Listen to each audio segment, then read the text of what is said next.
మీరు విద్యార్థి అయినా లేదా ఉద్యోగి అయినా గృహిణి అయినా లేదా రాజకీయ నాయకుడైనా లేదా వ్యాపారవేత్త అయినా వృద్ధాప్యంలో ఉన్న వ్యక్తి అయినా పుట్టినప్పటి నుండి చనిపోయే వరకు మీ మీద ప్రభావం చూపించే 8 విషయాలు చిత్రపటంలో చూపించిన ఇంగ్లీష్ అక్షరం ఏ నుండి మొదలుపెట్టి వరుసగా హెచ్ వరకున్న 8 ఇంగ్లీష్ అక్షరాలే.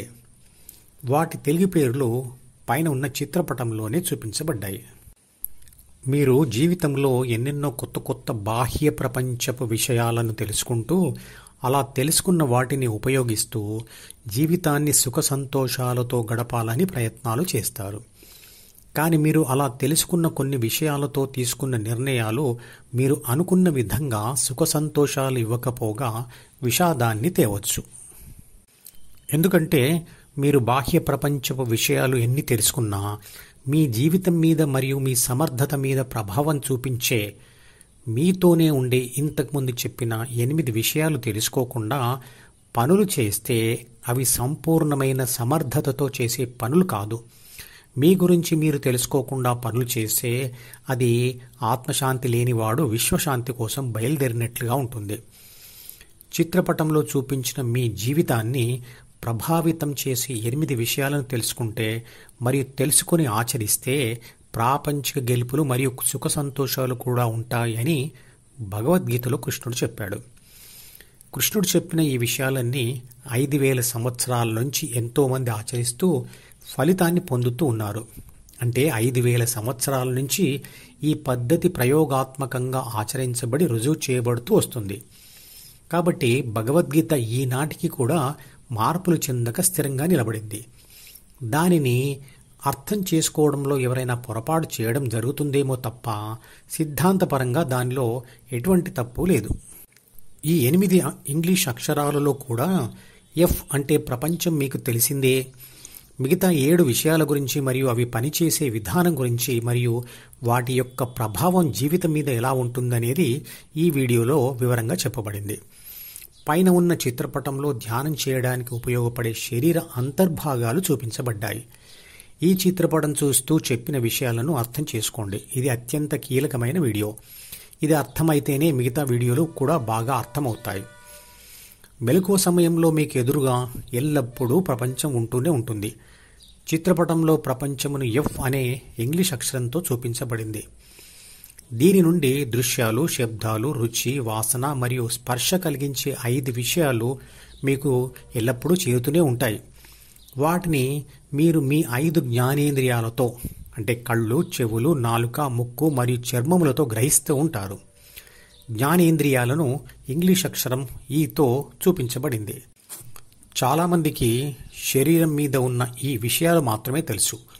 ఈ తర్వాత శరీరం లోపల ఏం జరుగుతుందో తెలియదు. చిత్రపటంలో చూపించిన ఇంగ్లీష్ అక్షరం ఏ అంటే ఆత్మ. విశ్వంలో ఉన్న విద్యుత్ శక్తి, అయస్కాంత శక్తి, పరమాణు శక్తి, రసాయన శక్తి లాంటి అనేక శక్తులలాగా ఇది కూడా ఒక శక్తి. అందరిలో ఉండే ఇదే అసలైన నేను అంటే. ఈ శక్తి ఒంటరిగా ఉంటే నిర్లిప్తంగా దిశాగమ్యం లేకుండా భావరహితంగా ఉంటుంది. ఇక బి అంటే పుట్టుకతో వచ్చిన ప్రాథమిక మనసు లేదా జీన్స్ పుస్తకం. ఈ రెండూ కలిసి మెదడులోని న్యూరాన్ కణంలో ఉంటాయి. ఇక సి అంటే అహం భావన అంటే నేను, నాది, నాకు, నన్ను అనే స్వార్థభావం. ఇది ద్వితీయ మనసులో సృష్టించబడి ప్రాపంచిక అనుభవాలతో మారుతూ ఉంటుంది. ఆత్మశక్తి అంటే ఏ ప్రాథమిక మనసును అంటే బిను చదివి తర్వాత అహం భావనను అంటే సిను పొంది ఏబిసి అవుతుంది. ఏబిసి అంటే ప్రాపంచిక నేను అంటే ప్రపంచం వైపు మళ్ళిన మనిషి అంటే ప్రపంచం వైపు మళ్ళిన ఆత్మ అంటే ప్రాపంచిక ఆత్మ. మనమందరం మాట్లాడుతున్నప్పుడు ఉపయోగించే నేను అనేది ఇదే అంటే ఏబిసినే. ప్రపంచంతో అంటే ఎఫ్తో కానీ లేక హృదయంతో అంటే హెచ్తో కానీ వ్యవహరించేది ఇదే. భావోద్వేగాలకు, బాధలకు గురి అయ్యేది ఇదే. కానీ అసలైన నేను అంటే ఆత్మశక్తి అంటే ఏ. ద్వితీయ మనసులో అహంభావం అంటే సితో పాటుగా డి కూడా ఉంటుంది. డి అంటే ప్రపంచం నుంచి వచ్చే 5 రకాల ప్రాపంచిక సమాచారం మరియు వాటిని ఉపయోగించి ఏబీసీ సృష్టించిన ప్రాపంచిక కోరికలు రెండూ కలిసి ఉన్న జ్ఞాపకాల పుస్తకం. సి మరియు డి రెండూ కూడా ప్రపంచ అనుభవాలతో ఏబీసీ యొక్క ప్రాపంచిక అనుభవాలతో ఏబీసీ చేత మార్చబడుతూ ఉంటాయి. చిత్రపటంలో చూపించిన డి అనేది 2 పొరలలో ఉంటుంది. ఒకటి ఉపరితలం పొర అంటే కాన్షియస్ మైండ్, దీనిని D1 అని అందాము. మరియు 2 అట్టడుగు పొర అంటే సబ్ కాన్షియస్ మైండ్, దీనిని D2 అని అందాము. జి అంటే ధ్యాన కోరిక. ద్వితీయ మనసులో సి మరియు డి మరియు జి కలిసి ఉంటాయి. జి అంటే ధ్యాన కోరిక కూడా డిలోనే పుడుతుంది, కానీ మీరు అర్థం చేసుకోవడానికి వీలుగా చిత్రపటంలో అది విడిగా చూపించబడింది. ప్రపంచం నుండి అంటే ఎఫ్ నుండి 5 జ్ఞానేంద్రియాల ద్వారా అంటే ఈ ద్వారా డికి చేరిన 5 రకాల ప్రపంచ విషయాలను ఏబీసీ ధ్యాస పెట్టి గ్రహించి విశ్లేషిస్తుంది. తర్వాత ఏం చేయాలో నిర్ణయిస్తుంది. అలా తయారు చేసిన నిర్ణయాలను లేదా కోరికలను మళ్ళీ డికి పంపిస్తుంది. అలా ప్రాపంచిక సమాచారం మరియు కోరికలు డిలో భద్రపరచబడతాయి. ఆ తర్వాత డిలోని ఆ నిర్ణయాలు లేదా కోరికలు ఈలోని కర్మేంద్రియాలకు చేరుతాయి.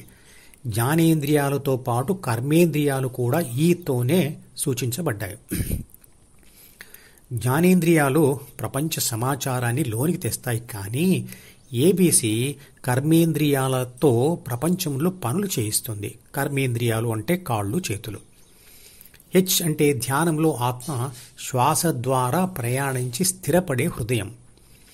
చిత్రపటంలో ఈ ఇంగ్లీష్ అక్షరాలను అన్నిటినీ కలుపుతూ గీసిన గీత వాస్తవంగా 2 గీతలు. ఆ 2 గీతలలో ఒకటి ప్రపంచం నుండి జ్ఞానేంద్రియాల ద్వారా లోపలికొచ్చే సమాచారం మరియు రెండవది ఏబీసీ తీసుకున్న నిర్ణయాలు. అవి డి ద్వారా మరియు కర్మేంద్రియాల ద్వారా ప్రపంచంలో పనులు చేస్తాయి. ఏ పుట్టుకతో తనతో ఉన్న బిలోని 3 బాధ్యతల మరియు 6 గుణాల యొక్క సూచనలను అనుసరించి సిను పొంది ఏబీసీగా మారి ఎఫ్ నుండి ఈ ద్వారా డికి వస్తున్న ప్రపంచ సమాచారాన్ని గ్రహించి దానిని విశ్లేషించి తగిన సూచనలను లేదా కోరికలను తయారు చేసి వాటిని డిలో రాసి ఆ సూచనలను ఈ ద్వారా ఎఫ్లో అమలు చేయడం వల్ల పనులు జరుగుతాయి. మనిషి ఎంత సమర్థతతో ఆ పనులు చేసినా ప్రకృతి ప్రభావం వల్ల పనులకు ఓటమి లేదా గెలుపు అనే ఫలితాలు కలుగుతాయి. వరుస గెలుపులతో ప్రాపంచిక కోరికలు తీవ్రమవుతాయి మరియు అహం బలపడుతుంది. అంటే సి మరియు డి తీవ్రమవుతాయి.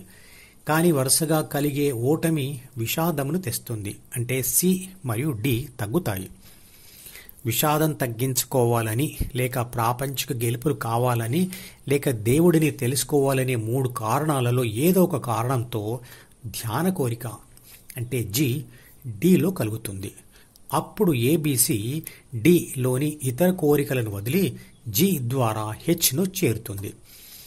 ఏబీసీ అంటే మనిషి డిఈఎఫ్ దారిలో వెళ్తే ఎఫ్కి అతుక్కొని ఉంటాడు. అలా కాక ఏబీసీ అంటే మనిషి జీహెచ్ దారిలో వెళ్తే హెచ్కి అతుక్కొని ఉంటాడు. ప్రపంచ దారిలో ఉంటే ప్రపంచ ఫలితాల సమాచారం మళ్ళీ 5 జ్ఞానేంద్రియాల ద్వారా ద్వితీయ మనసు ద్వారా ప్రాపంచిక నేనుకు మళ్ళీ మళ్ళీ వస్తూనే ఉంటుంది. అది మళ్ళీ వాటిని విశ్లేషించి సూచనలు తయారు చేస్తుంది. అవి ద్వితీయ మనసు ద్వారా ప్రయాణించి శరీరం ద్వారా మళ్ళీ ఏవో పనులు జరుగుతాయి. ఇదే విధంగా జీవితంలో మనిషి ఎన్నెన్నో పనులు చేస్తూ ఉంటాడు. ఏ, బి, సి, డి, జీల తెలుగు పేర్లను కాగితం మీద ఉన్నట్లుగా మాత్రమే కాకుండా మీ మెదడులో ఉన్నట్లుగా దృశ్యాత్మకంగా అంటే ఒక దృశ్యంగా ఊహించుకోండి. ఇలా దృశ్యాత్మకంగా ఊహించుకోవడాన్ని ఆంగ్లంలో విజువలైజేషన్ అంటారు. ఈ విషయాలు చదువుతున్న ప్రతిసారి ఇలా ఊహించుకోవడం వల్ల ఆ ఊహలు గట్టిపడి ఈ వివరణ చాలా సులువుగా అర్థమవుతుంది. మధుపదం యూట్యూబ్ ఛానల్లోని ప్రతి వీడియోకి ఒక నెంబర్ ఇవ్వబడింది. 1వ నెంబర్ వీడియో నుండి మొదలుపెట్టి వరుసగా చివరి వీడియో వరకు చూస్తేనే ధ్యానశాస్త్రం సంపూర్ణంగా అర్థమవుతుంది.